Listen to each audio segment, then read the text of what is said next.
Everyone has their own story to tell, but not everyone knows how to take those experiences and express themselves through written words. Our next guest, Sandi Shelton, is a feature writer for the New Haven Register and has written 3 novels: What Comes After Crazy, A Piece of Normal, and Kissing Games of the World. She was recently on the show, and today she's back with encouraging tips for anyone that has ever had the creative urge to sit down and write. Sandi, welcome back. Hi, Great to have you. Thank you. I'm so glad to be back. Well, you know, we talked about this earlier about, so many of us want to write, but it seems like a lot of us kind of lack the confidence to do it. Why is that? Well, I think, my theory is, people keep telling me that they were discouraged from writing as children, that there was always a teacher saying, I'm giving this a C, this isn't really good.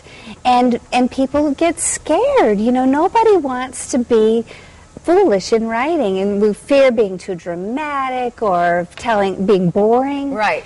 And so people stop doing it. But I think everybody has the spark. So for you, because you've always kind of been a writer, what is the best part of writing for you? For me, what I like is getting the story out there. I feel like it helps us to make sense of our experiences when we're writing it down.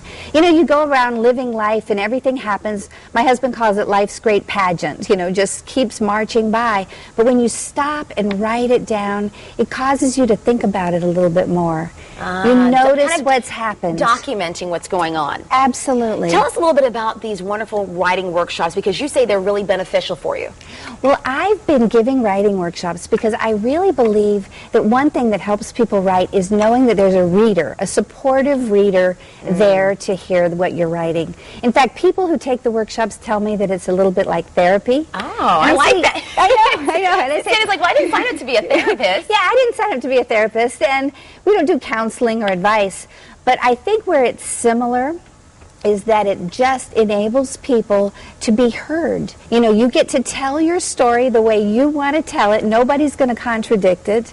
And you get to experiment with ways of kind of seeing your own emotions and seeing your own experiences, really. So in your workshops, how do you actually stimulate beginners, but also have people that are experienced writers who maybe are not feeling so excited about writing? Well, the best part about a workshop is I tell people, don't worry about editing it. Just get your feelings out there. Just write down. I give a prompt, actually. Yeah, what is that? Well, that's just an idea for people to write about. Like the first one that I really like to do is to write about your name, because that's a really non-threatening thing. Everybody has a story about their name. Oh, yeah.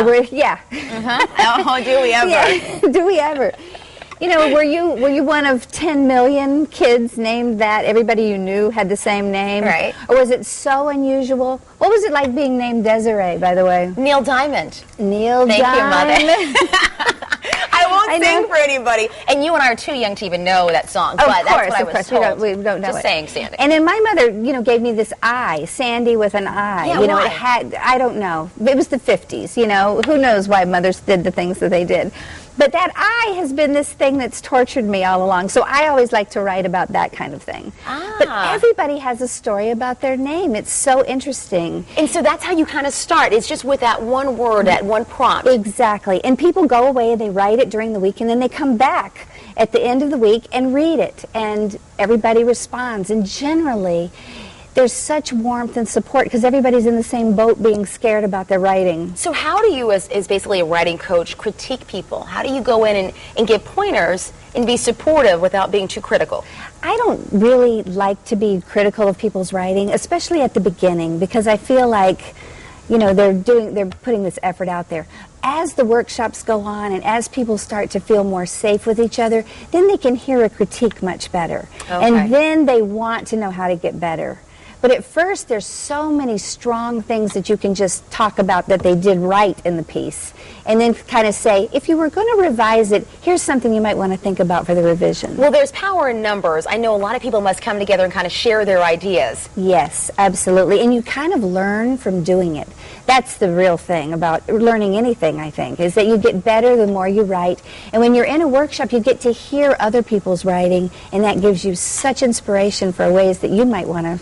Do you find that when people come in, are people spending a lot of time writing about themselves and their stories, or are they kind of developing different kinds of things in terms of drawing on other people's lives around them? I think it's a mixture. A lot of people are using this class to write memoir. and which is very helpful.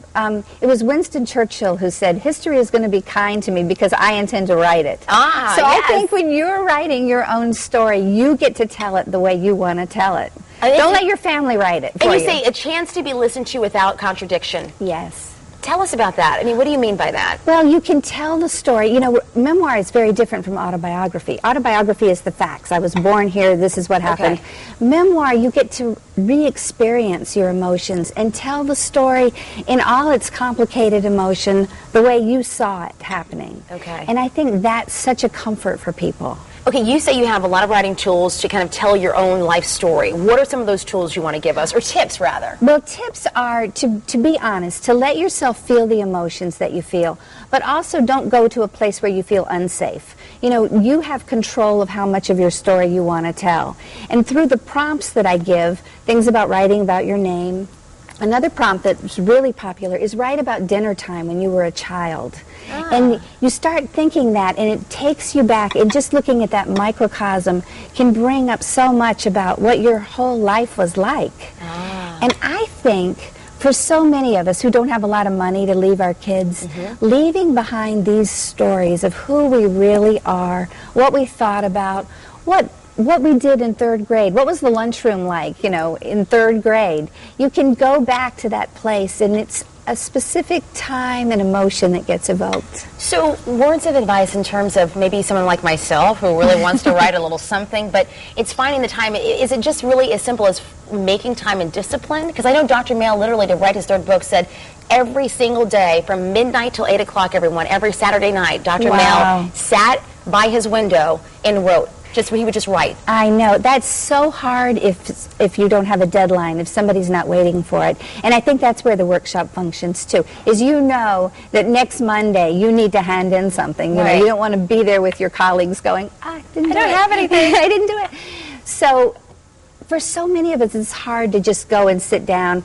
Our lives are busy, let's face it. Yes. You're not going to take the time to just sit down and write about third grade lunchroom, you know, unless somebody's expecting it from you.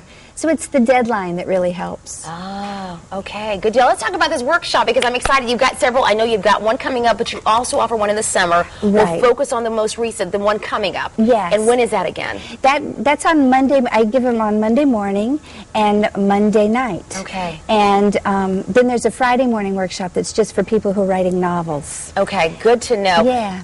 Okay, we've got the information on the screen, everybody. It is a writer's workshop. Words at Play is what it's called, with Sandi Shelton, April 12th through May 17th. The hours are right there for you. Feel inspired, get into the mix and start writing. If you missed that information, just come to our website. We'll have the link to Sandi's. Sandi, thank you so much for being here today. Thank you, Desiree. We appreciate it. It was great.